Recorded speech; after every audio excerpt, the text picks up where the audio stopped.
Warning, this show may be triggering for anybody experiencing gambling-related harm. Please watch cautiously. We speak from our experiences only. Please seek professional help for a gambling.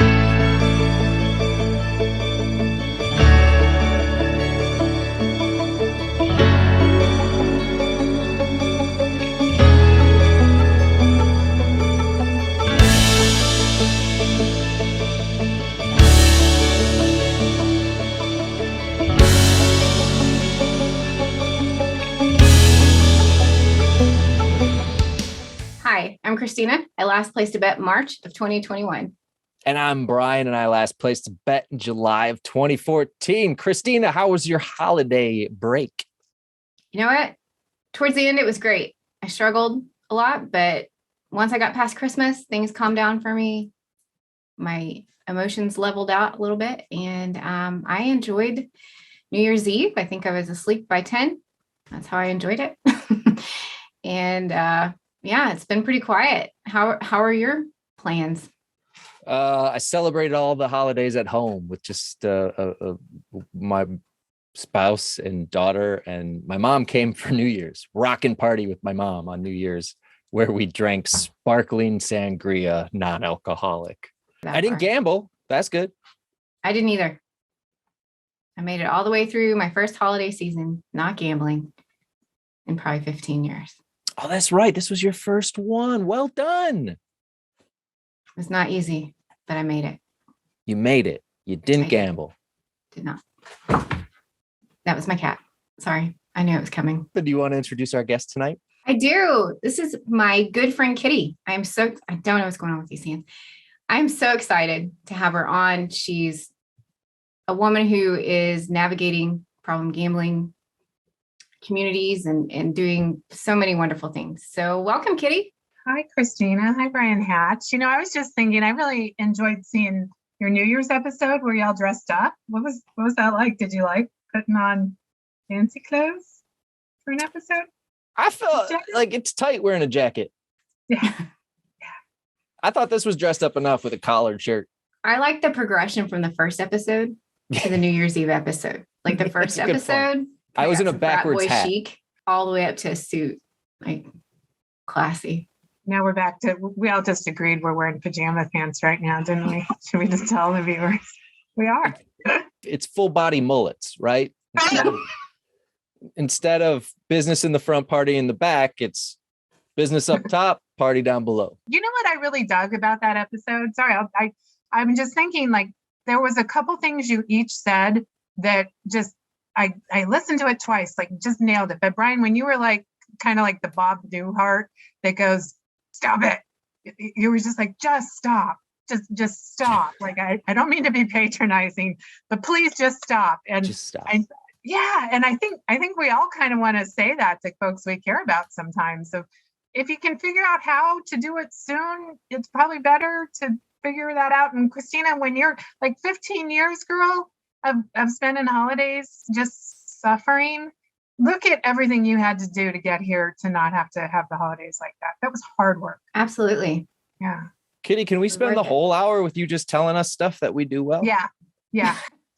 Do you want to? I keep a list. Oh, all right. And you know what, the other part where you were talking about, if gambling is affecting your life in any way, then it's probably a problem. Like, what an interesting definition. Like, do you remember that? I have alcohol use disorder too. And I remember hearing something in a 12-step rooms about like grapefruit juice. Do y'all like grapefruit juice? I do. Would you be sad if we said you could never have it again? No. You're okay? Yeah, it'd be fine. Yeah. Christina, you have a favorite juice? I have Dr. Pepper. You can never have it again. Is that okay? No. Yeah, I've been telling myself that every day since I was diagnosed with diabetes. It has yet to work. Yeah, it's hard, right? So we're getting something from it. Anyway, that really resonated with me if it's affecting your life, like that you have to deliberately try not to do it or something. So yeah, thanks for doing all this. I know I'm always like teasing myself in front of y'all when we hang out of that I'm like the creepy super fan, that you really helped me, both of you. Like freaking Brian Hatch, for 7 years you've been doing this. And I didn't even discover All In the Addicted Gamblers podcast till the pandemic started. And I feel like I've just spent like the last 2 years just diving into that library. And I've learned so much. And now I have this supported group of women that I can keep working on my stuff with. And it's not just my gambling stuff. There's plenty of work to be done here with Christina. There's a lot. Before, when we were kind of chit-chatting before we decided to start recording, let's just share a little bit about kind of what you're doing in the field of problem gambling, how you see yourself going in the field of problem gambling. Okay. Yeah. I can tell you about a thing that happened the other day that I think kind of puts some structure around it. I was having dinner with my special person, my partner, and he said, baby, he didn't really say that. I'm just making it like sound, it's like more romantic. He said, baby, he goes, do you see yourself as an advocate, or do you see yourself more as like a activist? Yeah. Do you guys think about that? And whether you do, have you? And honestly, I'm trying to figure out the difference. I don't know. There's a category for YouTube called Activism, and for a hot second I put these videos in it, and then I didn't, because I was like, well, we're more people in blogs. Yeah. So that made me think about it. But I do think about it in terms of what, are we just going to sit back and talk about it, or are we going to do some things? I'd like to do some things. Yeah. I kind of look at it more. I think I look at myself as far as I am in my journey of recovery, which is still really, really early. I look at myself as more just an advocate for speaking about problem gambling. That's kind of where I see myself at the moment, but I can see myself going in different directions and more towards activism, as far as like trying to maybe get some policy stuff done. But I'm just not sure yet which lane I'll go as far as that. But I definitely see myself being more of an advocate role, just being a voice for women in problem gambling. Yeah. Well, I think I do maybe kind of both, but I was looking up the definition, and I think advocacy is probably education and working within the framework of the system that's set up. And then when you get to activism, that can be a little more alienating and maybe like a little more militant, and you get press involved. Yeah. And Brian and I have both been at this for like 7 years, right? At least, of just sort of listening and observing and getting to know people that are also interested in it. And I think I'm kind of ready to sound the alarm. And that's just on a personal level. I'm not speaking for like the nonprofit I work for or any boards I sit on or anything. I just really feel, have you guys ever seen that Venn diagram that's like things you're good at, things you like to do, things you can make money for, and things the world needs? And like that intersection right in the middle there is your purpose. And I'm feeling that pretty strongly about like preventing gambling harm. I think I'm finding it hard to fix it once people experience gambling harm. I found it hard to fix it here. Did y'all find it hard to fix it here? It was hard. Absolutely. Yeah. I'm still trying to fix it. Yeah. It's a journey. I only started using the word advocate 6 or 8 months ago. And that's only because I thought, well, I am doing that. And that was the only reason why. I kind of thought, the definition of advocate, in that same way, Kitty, that you talked about. I went, well, this is what I'm doing, so I can use the word advocate for what I do. So I used to, when people would ask me what I do, I'd never tell them I did a podcast about gambling addiction, just regular people out in the world. I just go, I work from home. But then I started saying it to people. And when you say it to people, you find out that they all have stories about somebody they know that's been harmed by gambling, or somebody they know that they think is being harmed by gambling. Right. Or they have a story about, those damn casino, the awning guy who came to my house to do a quote, which we didn't get an awning because it's not the 70s, but he came and I told him what I did. And he was like, oh God, those damn casino commercials I see all the time. And I was like, wow, this guy's talking about this. This is incredible. So I've learned to say it to people, but in the context of I'm a gambling addiction advocate who does a podcast as a part of that. Yeah. So I don't know, we can sort of live in both worlds. And I just think if it's something we talk about a lot, but so he said that, he's like, are you an advocate or are you an activist? And then he said kind of what every girl wants to hear from their person. He's like, maybe you could be more like Ralph Nader. And I was like, yeah, I don't remember Ralph Nader. He's I don't know, he's like almost 90 years old, but so I started looking into it. And so that's kind of, I actually, but knowing I was coming on here, wanted to send both of you a link to a documentary about Ralph Nader, and not from like a political party kind of post 2000 Ralph Nader, but like a 1950s Ralph Nader. He made wearing seatbelts sexy again. And he just turned to like the automobile safety, among other many kinds of consumer protection issues. He put them on the map, like he fixed them, and he had so much pushback from the media, TV stations. I mean, they didn't want to get involved in things like that. And people were driving cars like back in the 50s because for speed and performance and style, but there was nothing about car safety. So I just see some similarities to that, to what's happening with machines. And I'm really concerned about online. And I guess I just want to feel like that I did something. So I'm never really sure exactly what the something is, but I try to be brave to just talk about it and be like, is this something that hi, Brian. Yeah. No, I just put my hand up so you knew that I had a question for you when you were done. No, I just like, let's start talking about the really heavy issues. And I'm from Oregon. If y'all want to know around what's happening here in Oregon, I can just tell you the stuff I'm doing here. But what, Brian, tell us. Well, I guess mine, we can talk in a few then, because my question's a little bigger, which is, well, what is the seatbelt of gambling addiction? Yeah. And that's hard to figure out. One of the things that happened with car safety is that the industry executives sort of developed this campaign that was called the Nut Behind the Wheel. And it was about putting the onus for cars causing harm on drivers. That was the whole platform. Where have I heard that before? The onus on the consumer.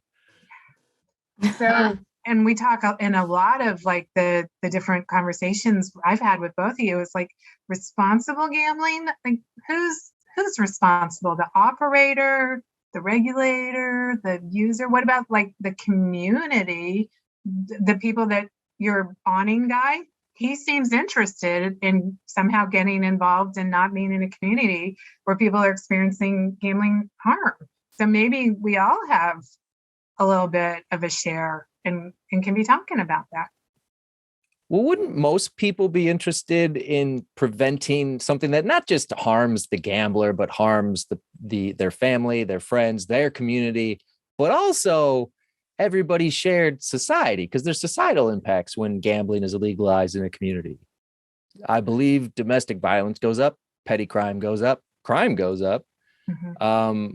All of those negatives go up when that happens. Mm-hmm. And so wouldn't everybody want that not to happen in some way that makes it better than what we currently have? And then let's figure out, if that seems like kind of an automatic yes, then why isn't it happening? Like what happened? So I always say this when we're talking about advocate and activism and things like that in the problem gambling realm. For every one of us, there's 10 industry people trying to figure out how to make these games for the younger, geared towards younger, trying to keep everything just up and newer and, matching them with the cartoons, matching them with the games that are, that they're already playing on the like the Xbox and things like that. So it's definitely, when you're talking about that too, it just brings that up for me, like kind of like a David and Goliath kind of thing that gamification of it. That's one of the elements that kind of sneaks it in, the combining of gaming with gambling. The sports part has really taken off of in-game bets, and it's kind of going after our young men. Like that's sort of a whole new demographic of having folks that are gambling from their phones 24 hours a day, just cashless, just push a button. You can do it Thanksgiving dinner right here at the table. No one knows. There's no, Brian, I've heard you say many times that it's really useful to have like a closing time. At some point, you got to go home, even if that's 3 a.m. or something, to have an end to your gambling sesh. And it's concerning that that's what it's turned into, of that now it's like 24 hours a day and the accessibility is right here. So I just think what's happened is it isn't in the form it was originally intended or considered to be safe. And at some point we need to get everyone together and be like, is this working out for us? Is this where we want to be? And I don't know when that is. I mean, in 2017, when what? Right now, we're here. Is it time? Like sunscreen? We can fix it. Yeah, the best time to put sunscreen on was a while ago. Now, right? Not to pick on people, but I won't name names or organizations. But every time I listen to people talk, it's always, we got to do something about this. And it's like, well, let's do something about it. Yeah. Yeah. We don't need to keep talking about doing something about it. We could just do something. Yeah. Well, I have some ideas. Do you want to hear my ideas? Hell yes, I want to hear your ideas. Okay. So off the top of my head, one thing we need to do is make sure we're not splintering each other. So we're going to work with families that have suffered from us having the gambling. And we're going to fix the gambling. That's like everyone's number one job, is get it handled. And Christina, you've really like thrown yourself into, how can I help support people fixing this? I will be here hosting groups, hosting podcasts, calling you, texting you, writing you. You hit it of like, let's just stop the hemorrhaging. Because if you're hemorrhaging, you can't do a whole lot of other stuff. You can't do activism or advocacy or even have relationships very well. You're having to deal with the hemorrhaging that's happening with the active gambling. So we'll fix that, and we'll kind of rally any of the concerned parties. And I think that probably has to be citizens too. And so at least in my state, I don't know what happens as much where you all are. Our lottery is a pretty big part of that. Like most of the people that have gambling disorders here in Oregon are using slot machines. They're called video lottery terminals, but they're pretty high speed and they're pretty visually stimulating and they have great sounds. And I'm not sure that was the legislative intent when Oregonians were like, sure, let's have a lottery and that'll bring more money in to use for specific purposes. I mean, at that time, they thought they were just voting to have like scratch tickets or Powerball type things, more traditional games. And it just keeps moving. So I'm thinking we need to do some federal legislation type issues. Wait, Kitty, sorry to interrupt you, but before you leave the video lottery terminal talk, would you tell people where these are located? Because I think that's mind blowing. Everywhere. I mean, there's 12,000 of them. Well, the example I was given that I use a lot is they're in delis. Yep. Yeah. There's a slot machine in a deli presented by the lottery. Yeah. And the deli is beholden to also serve food and beverages and be a communal place that people could come to spend time. There's statutes, there's administrative rules that they can't make more than half of their profit on the gambling part. But the odd part is, like, I'm not sure that that's actually enforced. Like, there's no regulatory body in Oregon. There's no gaming commission that goes around and audits all of these small places that seem to have people mostly there spending money gambling. I've not seen a lot of people like eating food there. They seem to be. I've got a question for you though. Yeah. Can you self-exclude No. from these places? No. Oh my gosh. Yeah. And I mean, that's tricky. And our lottery folks are really, they're not slackers. Like they're really good at their jobs. And we've asked them to maximize the revenue they can make while making it commensurate with the public good here. And they're like, okay, if you tell us that's our job, we're going to do it really well.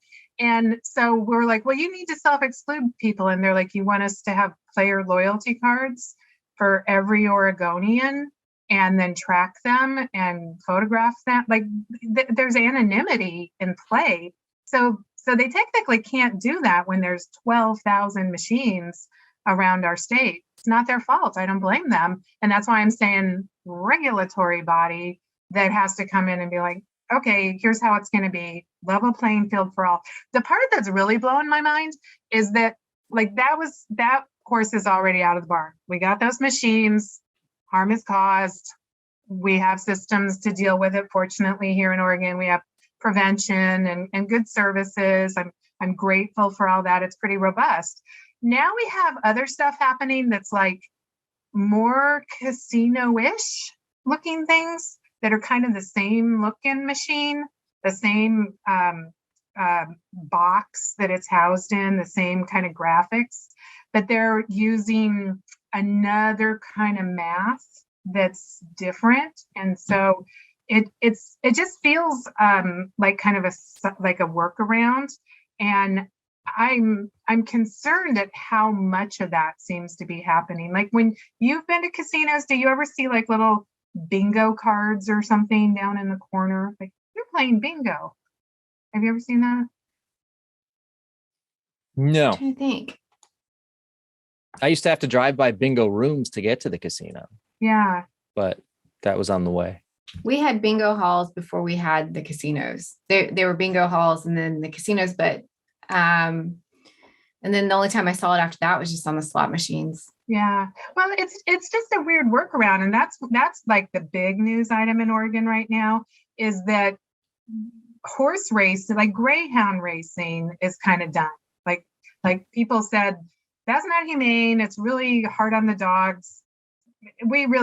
That's a lot of suffering. Let's not do that anymore. And so dog racing has pretty much gone away. In the US, horse racing has suffered, and it's just not as vibrant as it used to be. And I don't know what your opinion is on it, but it's a cultural, noble, long history sport that people are very passionate and probably well-intentioned in.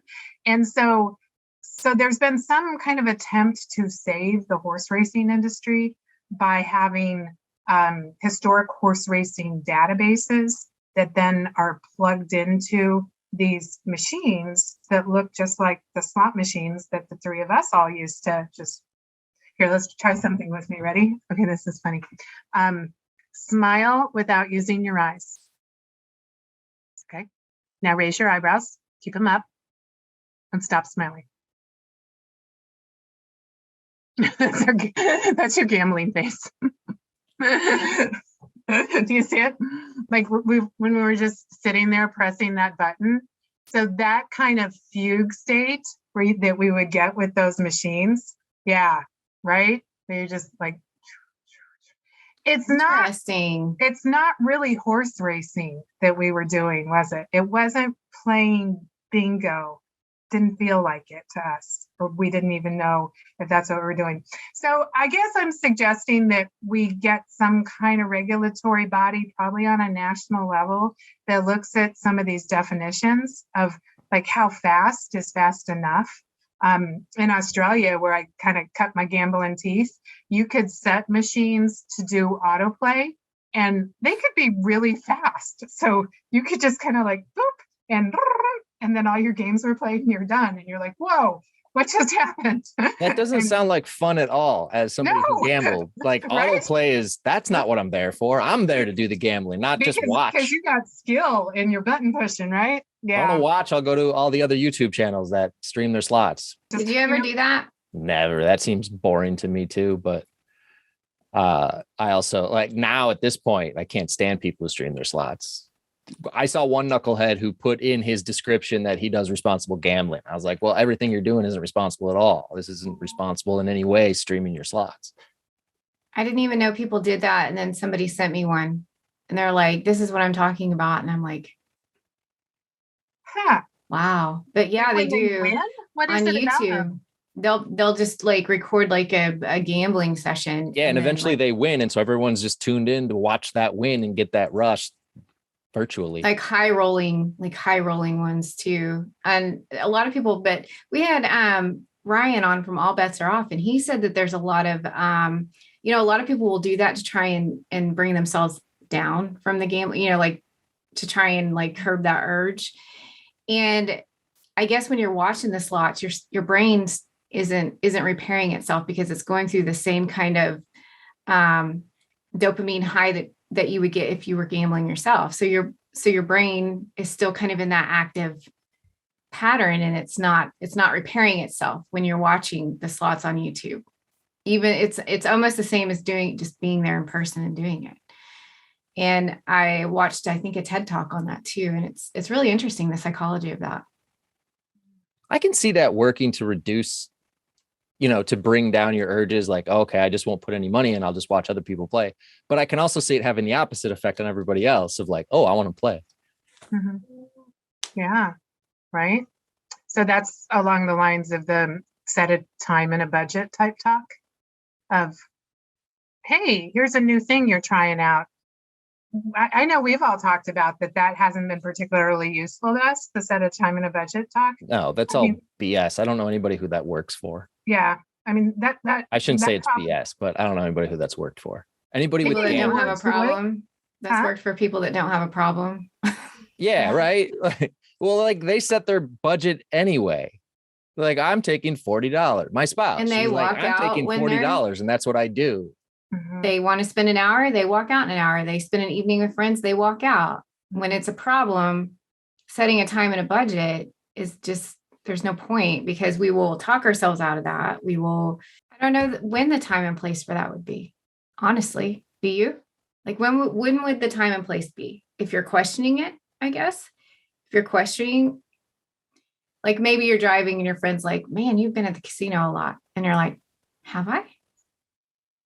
And then I guess you would maybe start doing some things. But that's why it's so important to talk about this openly, honestly, get it out there. So that way somebody who is starting to kind of hide their behaviors can kind of be like, okay. I mean, anybody watching who wants to try an experiment, if you don't think you have a gambling addiction, set a time limit and a money limit. And if you go beyond it, then go get help. It's as simple, like you do it once, you're going to do it again. All three of us have done this. It's not like I set a limit every time. I walked in with money and this was the money I wanted to spend. And then I went beyond my limit because I went to use my credit card and I went to use my ATM and over withdraw that. Kitty, my argument has always, not always, but most of the time lately has been the gambling industry doesn't deal with addiction. Responsible gambling doesn't deal with addiction. Yeah. So nobody's dealing with addiction and everyone's getting addicted. So they can say like, we'll set a time limit and that's what we do. And it's great. But I would say from my point of view, if I'm most worried about people with an addiction, that does jack all for anybody. Yeah. Setting a time limit. And I think it's important to say jack all and use language like that. So people are aware. Like if you just go, well, you should really set a time limit and it helps some people who, I'm not worried about those people. I'm worried about the people who get addicted and lose their homes and their families and their livelihood. I'm not worried about somebody who loses $2,000 in one night and is concerned one time. I'm worried about that person who loses $2,000 in one night and loses $2,000 the next night and loses $2,000 the next night. Yeah. And that's addiction. And it's in responsible gambling doesn't deal with addiction. And that's my beef with responsible gambling. Yeah, and just those terms aren't enough. So if that education could be expanded by backing it up with research or something, that like when you load an app on your phone, I don't know what the research would say because we don't have a lot of it. But if it was like 1 out of 10 people who load this on their phone will become addicted to the degree that they will declare bankruptcy or blah, blah, blah, like the actual stats and I mean, the studies I've seen based on who's come before us, like the UK and Australia, we can just look to them. There's prevalence data there that we could look at. And that handheld stuff has a really highly addictive rate. And I don't think people realize that when they load it, there's a really strong chance this will mess you up. So click yes that you agree. And by the way, here's what tort law means. You can never come sue us because we've told you there's a 9.2% chance or whatever that you're going to become addicted to this. So don't be coming for us and be like, oh, really? That sounds concerning. I don't know. Would something like that help? I think it probably would. And even if it doesn't, it's not going to help everybody that reads it, but it might help one person.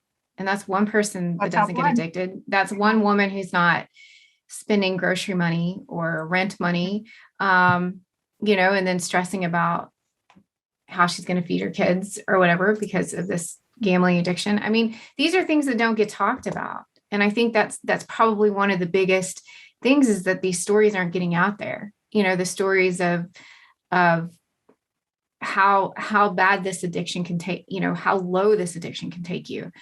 And I think one of our biggest tools is our voices talking about it.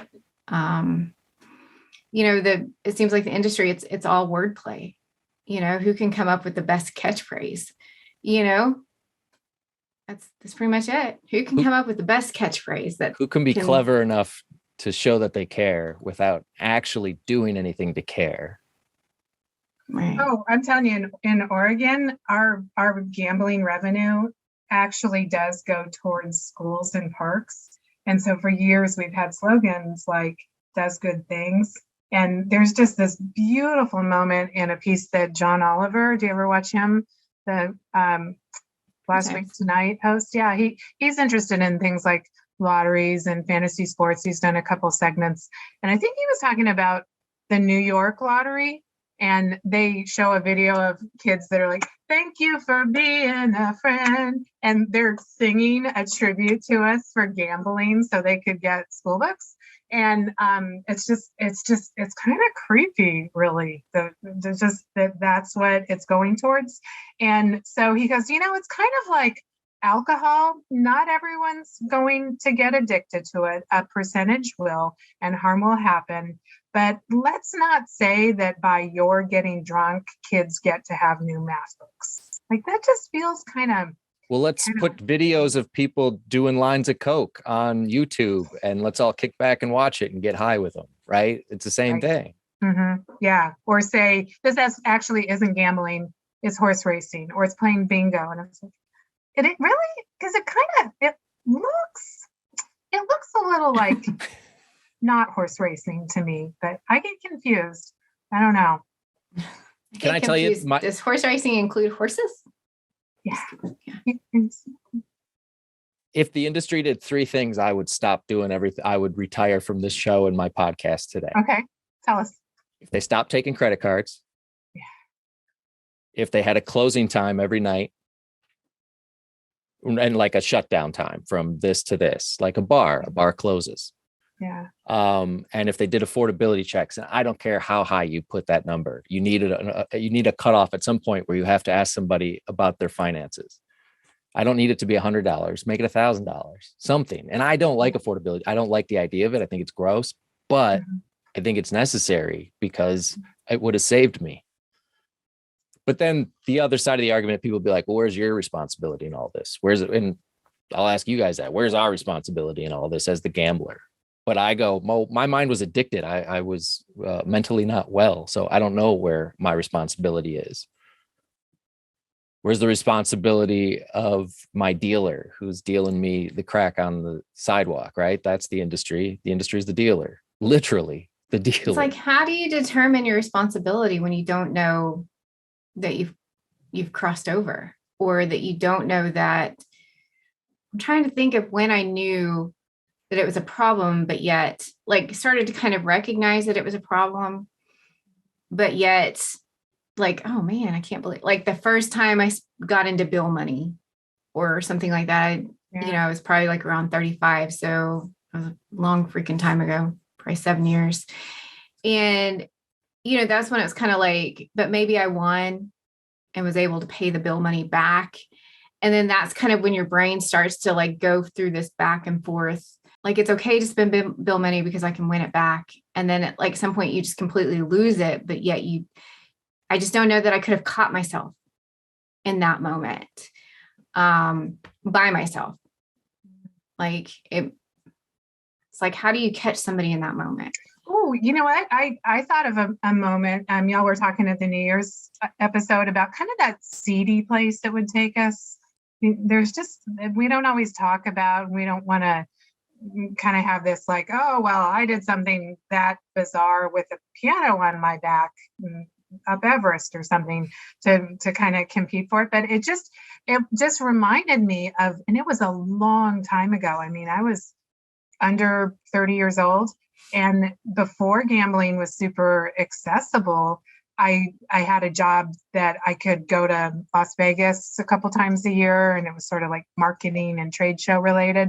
And I typically had to go on my own. So it was sort of lonely. Have you ever been to Vegas? It can kind of chew you up pretty. I went good. by myself a lot of times. Yeah. It can, it's not like a light, happy, peaceful thing always, the Vegas experience. I mean, do you remember Stephen Paddock in 2017? Do you remember the story with that? He shot like 58 people and injured 500 after he lost $1.5 million. Like Vegas has some darkness. And so when I was there as a younger person, I can remember kind of like how I wanted us to dress up tonight to like pretend to be that those folks you see on the billboard having friendly fun together at the casino, like wearing, I don't know, like cocktail attire or something. And I think I brought along something like that to feel kind of James Bond girl or festive. I wasn't pulling it off at all. Okay. Like, let's just leave that there. And yeah, everything was wrong about that look. And I've learned since that there's so much fabric and you can wear the fabric on the top part of your body or the bottom part, but don't like put it in the middle. So that, like, choose kind of thing. I wasn't making good choices. That said, I was playing cards. I'm sorry, trigger warning, in the middle of the night, and We do not that at the beginning. You're good. Yeah, not like on the strip, like the boardwalk, the hotels that smell kind of damp. There's just like a dampness to them. And I have a weird disorder. I mention it because I want other people that experience this or identify with it to know that this is something that happens, but I'm really sensitive to sounds. So things like people playing blackjack or something and flipping their chips. Has anyone ever? That is completely unmanageable to me. And it was a really tough choice to want to go gambling and also just hate my fellow players making these sounds. And so I found myself the only person at this table all night in this damp casino off the boardwalk, not the strip. And at some point, I had lost a lot and done that march back and forth to the ATM. And this big man, pit boss, and the polyester, the ill-fitting with the badge, and all, he came over and he said, "Miss, are you a guest here at this hotel?" What do you think he meant?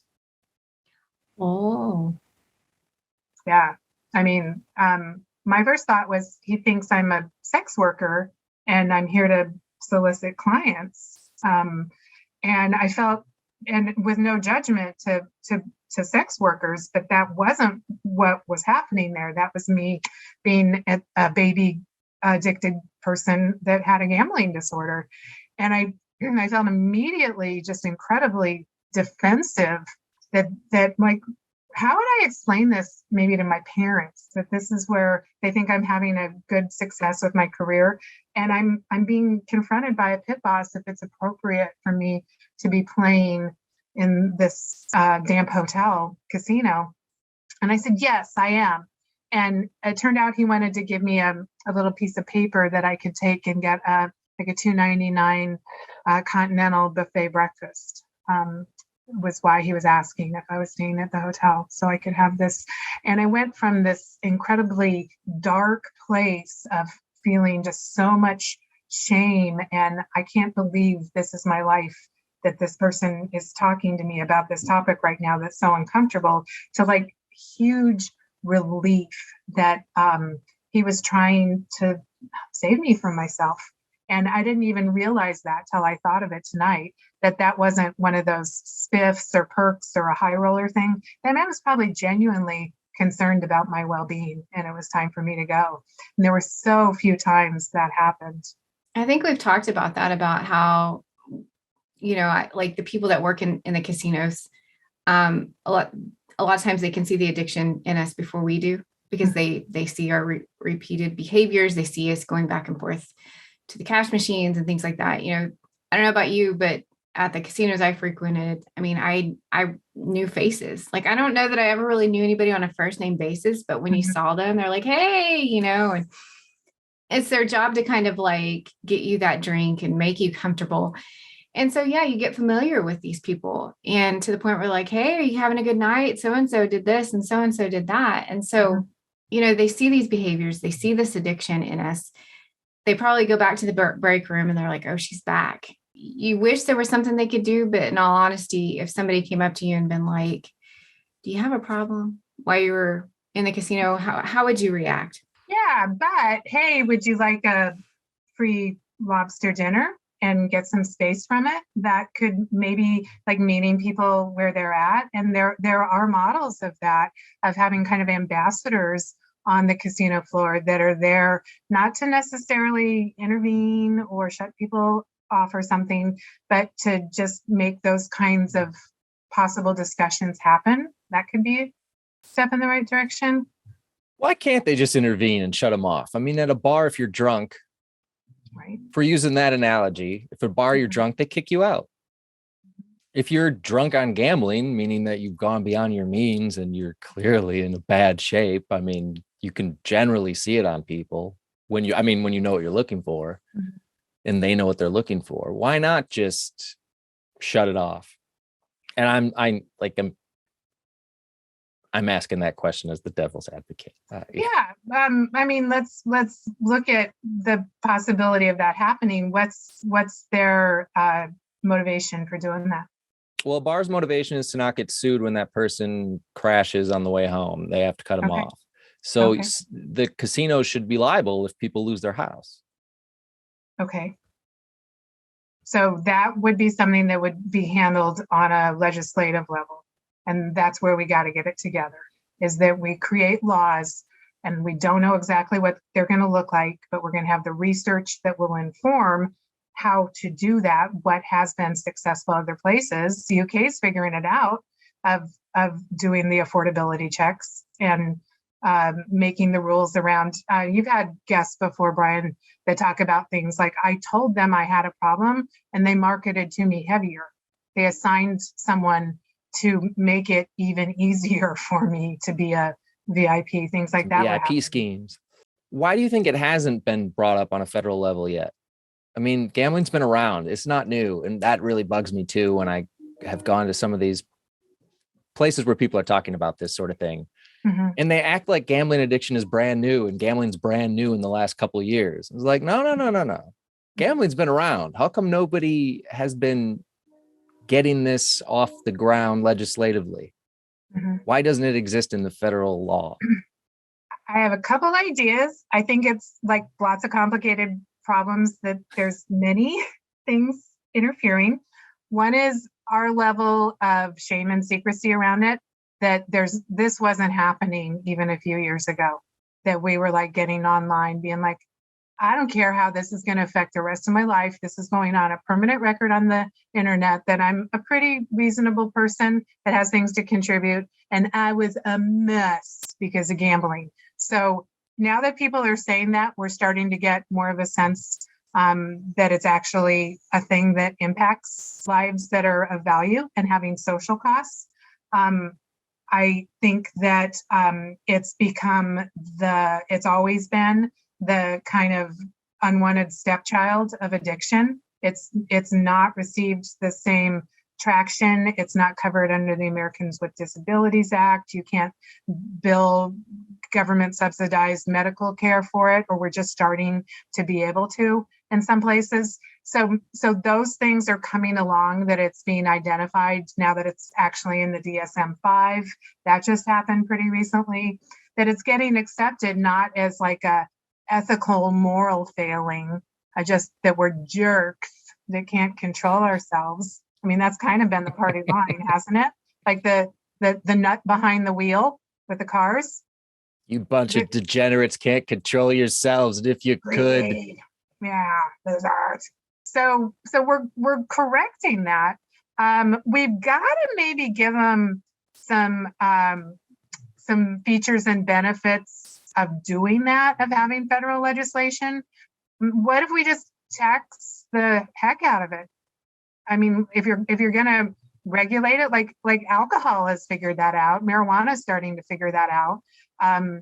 Like if you really carefully regulate it and have systems in place, and they're kind of consolidated and one sort of even playing field for everyone, not all this fragmented, siloed, different kinds of gambling where anything goes and each kind makes up their own rules and their own responsible gambling programs and stuff. I mean, if there was one body, kind of like highway safety has one set of rules, or the Federal Trade Commission and FDA, like they're pretty standardized.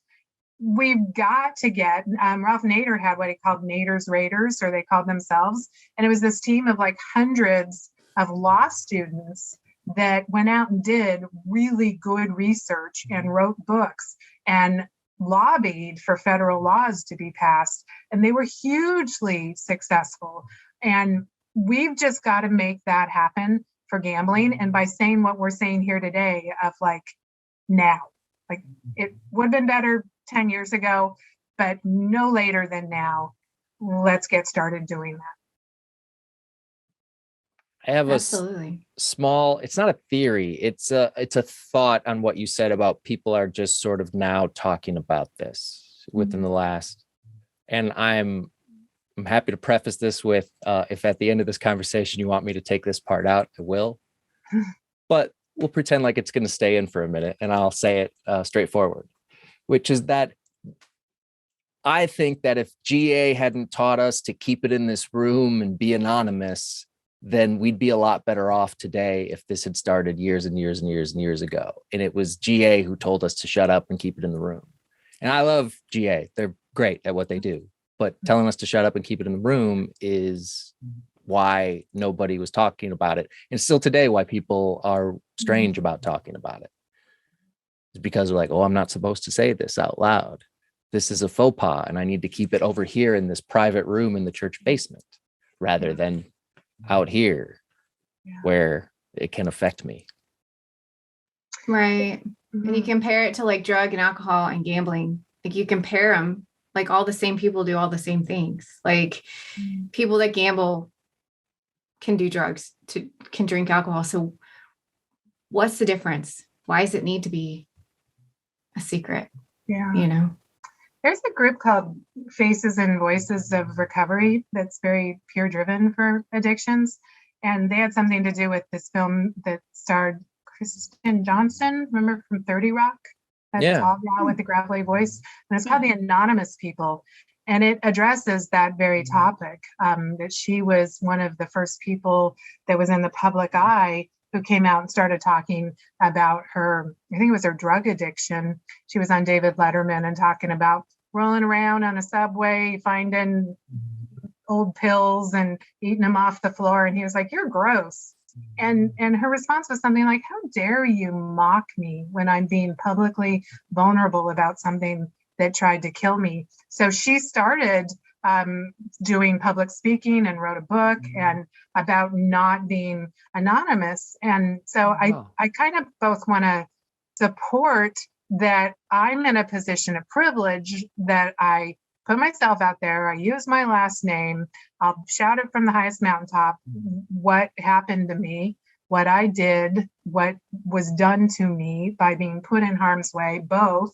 And I know that I'm privileged to get to do that. Other people have not felt safe. And that started with the Bill W. Dr. Bob days of having that privilege of being able to say in their communities, this thing has a thread of moral failing to it. And I'm saying I'm experiencing that. And then they were shunned. We just have to keep getting away from that. So in my case, my way of getting away from it is I will not be anonymous. I respect if other people need to. I've told Christina, there's times like I was just wanting to, I don't know, like register for a group or something. And I started thinking like, do I want my own personal social media connected to this group where sometimes clients I see also go to those groups and then like worlds collide. Like I just have to be thoughtful about it. And then I go, yeah, I don't freaking care. This is my purpose. And I am who I am 24 hours a day, whether I'm at work with my nonprofit, whether I'm doing advocacy here. I don't know. They get smushed together. And it's a weird place to be. Do you all feel that it's squished together? Yeah, for me, it's all just my life, everything. And I'm going to be honest. I'm still working through like, yeah, I'm on a YouTube show and do a podcast and my name's out there. But even, okay, can I tell you an interesting story real quick? It's just among us. It's just right. I had a friend who was a really close friend. And when I got to my worst part of my addiction, she didn't know. And I kind of backed away. Like a lot went on. And it just seemed easier for me to just kind of like my addiction took hold and I just kind of stopped going to places and so they stopped inviting me. We kind of stopped talking. It kind of went to this is somebody that was really, really close to me, for several years. And it kind of went to the happy birthday, Merry Christmas kind of thing. Well, then after Christmas this year, she reached out to me and she said, I promise you there's a point to this. She reached out to me and she said, I was sitting here stewing because you never said anything, you never said Merry Christmas. And she's like, and I'm just sitting here stewing and I don't understand what I did wrong. Like, what did I do that made you stop talking to me? And it was in a text. And I said, this is a bigger conversation than I can write in a text and you deserve a better explanation. And I didn't realize I was hurting her by just stepping away from my personal life. Because when I stepped into like this addiction recovery side of it, I canceled all my personal social medias because I didn't want to accidentally post something recovery related on a personal social media. So I completely like closed all of them out. So she thought I had blocked her. These kind of things, this is kind of the repercussions of that. And then I met up with her. We had dinner and I shared my truth with her. And I explained to her what I've been going through and what I've been doing. Mm-hmm. And she's super proud of me. I'm hoping, things will get close again. This is kind of something I've been wanting. But it was scary. It was scary to admit to her that I was an addict in recovery. And she took it really well. She's like, I thought you might have had a problem, but I didn't think it was my place to say anything. And so anyway, point of that is she, of course, tracked down all my social media, now my new stuff. And she liked it all on from her personal account. So then people that I was also friends with on my personal account, I guess, saw where she liked the Broke Girl Society, they all started commenting. So it was like by outing myself to her, somehow I inadvertently outed myself to other people that I was friends with that I'd stepped away from. So now I'm getting messages. I'm getting people actually going to like the Broke Girl Society page, like people I went to school with. And it was just like all happening within a week. And I'm like, I'm still processing it. It's almost like I came out, and so now all these people who didn't know me as addiction, they're showing me all kinds of support and love. But I struggled with just sharing that truth with people that, I went to school with or was really good friends with that I stepped away from. And so now it's just kind of bringing them all back into the fold and having to be okay with sharing that. So, but I share this throughout my journey and all my social media. So through the whole process, good or bad, I share it. Thanks for sharing that story with us. Yeah, Do you think it's easier to share with strangers than it is with people you know? absolutely. Absolutely. But not necessarily strangers, but strangers that aren't strangers, because they know exactly, they probably know me better. They know my addicted self better than anybody that, that I was considered close friends. They knew me better than people that didn't know me at all, because I wouldn't let them. Do you think that the gambling is possibly a little threatened by that keeps him on his toes and he's accountable now? He's got Hopefully. people watching. Yeah. Yeah, I feel like I'm extremely accountable now. I think putting myself out there, and I'm wondering, a friend told me this the other day. They're like, I'm wondering, because I struggled so much between the holiday, Thanksgiving and Christmas, if I hadn't been talking with people every day, if I hadn't been doing a podcast, if I hadn't been doing the YouTube show, telling people I'm so many days bet free, I'm so many months bet free, I'm wondering if I wouldn't, if I would have gone back. You know what I mean? Because now I feel like I'm not only, I have so much more to lose than just the money. I have a community that I know would embrace me, even if I step back in and say, look, I slipped, guys. But to me, it's not okay.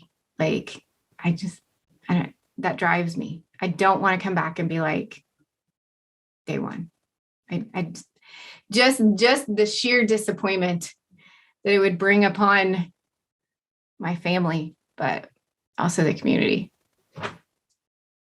And that said, I want to renew in front of everyone, pact that relapses happen. And people that are in the public eye also need to have a place to go and be like, whoa, that thing blindsided me. I did not see that coming. I did not have that tool in my holster to deal with a pandemic when my dog died. But the thing like that it comes at you. And so there was an expression of like, don't plan your relapse from 12-step rooms. And I tend to be more of the school of like, no, do. Like, let's see how much money it thinks it's going to be able to get to if it's going to come at you, and how long it's going to be able to keep going or something, and who you can talk to. Like, let's have a plan in place of if that, because chances are we're chance people. It could, Christina. So if that both drives you to stay abstinent and do what you're doing, yay. But just know that it's a chronic neurological issue, and it can come back. And I think in the same way we're saying, we're going to say it from this public platform, we had gambling disorders. We're doing what we can to fix them. We're saying we've had mental health struggles. We've had really uncomfortable things that we're talking about publicly. Have I talked about my sensory processing disorder, my misophonia? Like that, there's been this thing that profoundly affected my ability to move through the world. And it's a really weird thing. And it's just odd to talk about, but that I get angry at people for just chewing or something. Like that has profoundly affected my life and led to me having this weird neurological thing of having a gambling disorder. And I'm gonna talk publicly about it. And I think people need to be able to talk publicly about that gambling can come back too. But we have some highs and some lows and stuff, and that there's safety here. Absolutely. And that's why I think it's so important to share my struggles instead of being like, I'm okay, I did okay this week. Yeah. No, I struggled this week. It about brought me to my knees. Yeah. But, I think it's just important to talk about the weak moments as well as the strong. Or maybe those are the strong moments, the challenging moments where you really had to dig deep, and you did. Absolutely. Mm-hmm. And I always have to be reminded that, Christina, you're still under a year. Mm-hmm. Right? Because what were we doing? You're so good at this and doing advocacy that I just forget. I'm like, oh yeah, Christina's still under a year. And so when you talk about your urges, it's helpful to me because I don't, 7 years, I still get urges once in a while, but I'm not anywhere near what you've talked about recently. And so in a way, for me, it's nice to hear because it reminds me of like, oh yeah, it still sucks. Yeah, It's not like it does still suck. like, oh, okay, gambling isn't that bad. Actually, I haven't done it in so long that maybe I could. No. But I learned to be appreciative of them too, because if I wasn't having these urges, I think I would be like, oh, this is like nothing. Like, maybe I didn't have a problem. yeah, like, no. So, but the urges, it's just like, and I think I was talking with somebody in it was the first night of the Broke Girl Society meetings. We're actually doing meetings in the group. And it was the very first night. And there's a woman in there and I was talking about those urges. And I think a lot of it too had to do with social anxiety. I have a lot of social anxiety. And during that time between Thanksgiving and Christmas, I had a lot of social commitments. And so I'm kind of connecting the anxiety and the social commitments and like the gambling was just kind of like there was association there, but also the social anxiety, I think, aspect of it is really kind of what made it feel, I think, so overwhelming. Because after Christmas, it's like poof, gone. Because my commitments were gone. My commitments were done. Seeing all the family I had to see, That's a big Kitty part of Martz. that. Yeah. I just wanted to ask you, because I think it might be time to wrap up. Yeah. But I wanted to ask you, have you decided at the end of this conversation whether or not you are an advocate or an activist? I don't think they're mutually exclusive. I think the takeaway I'm getting is I don't want to alienate the folks that are involved in it. Like one thing we talk about, Brian Hatch, is like good research and where funding comes from, and if it's completely unbiased and that kind of thing. And I'm afraid that some of the money we're going to need is probably going to have to come from some of the parties that are involved in it. And I would like to have a seat at the table with those folks. And I think some of the researchers need to as well.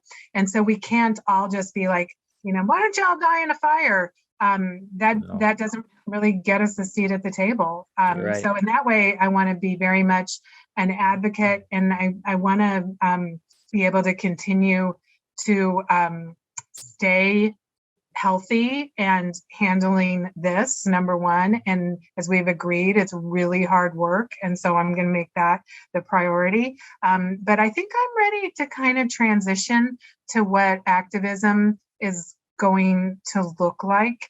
And I'm just kind of open, like I'm just getting curious about how that can be presented. I think we need some money. I think we probably need like lawyers and lobbyists and people that can take the time to dedicate to talking to legislators and getting the ball rolling. And it's going to be a pretty big effort. And I'm willing to live really simply to be able to be part of that and being involved. Yeah. That's awesome. I like it. I've been angry a lot doing this. I probably came off a little angry at times tonight, but I've much like you said, I realized like everyone's important and like everyone's got their part to play. So God bless them. Everybody do what you got to do. And we're all going to try it these different ways. And hopefully somebody gets through to somebody and makes this a safer environment for people. Absolutely. Kitty Martz, do you want people to find you, or are you just happy not being found? No, absolutely. And it can be for whatever. Like, I just really think that that's part of why I was saved, is that so I can help be a connector. I just learned about Recovery Road online. Like, did you all know that there is a 24-hour a 24-hour a day meeting thing? So I've asked them if I could contribute by hosting a meeting. I'd like it to be a smart recovery format. I'll just put that offer out there. And so if you want to do like recovery with me, I'm going to ask to do it on Sundays. I don't know if that'll happen or not, or right away. But we can definitely post my contact information. In my professional career, I am the executive director of a nonprofit whose mission is to advocate, educate, and promote recovery. So that's very much more of the advocacy part. And we also have a peer program where we work with folks primarily in Oregon and in my local county that want to have someone to like walk alongside them through their recovery. Other places call it like a recovery coach or a peer support specialist or a mentor. So I do that here, and I love hearing from other programs that do that kind of thing. So you can always write me through our website at www.vpgr.net. And that stands for Voices of Problem Gambling Recovery. Thank you. Thank you, Kitty, so much for doing this. You were terrific. You did a wonderful Absolutely. job. So thank you and we got to some good conversation points that I've been dying to get to since we started this. So thank you for bringing those up. And for Christina, Christina and I would like to remind you that there's plenty of information in the show notes below this with Facebook pages and websites and podcasts and all the other stuff we do. So please check all that out. Thank you to Gamban for sponsoring this episode of The Bet Free Life. For Christina, I'm Brian. Thanks for watching. I forgot it again, Christina. Talking helps. Hashtag talking helps. It helps. Talk. It absolutely helps.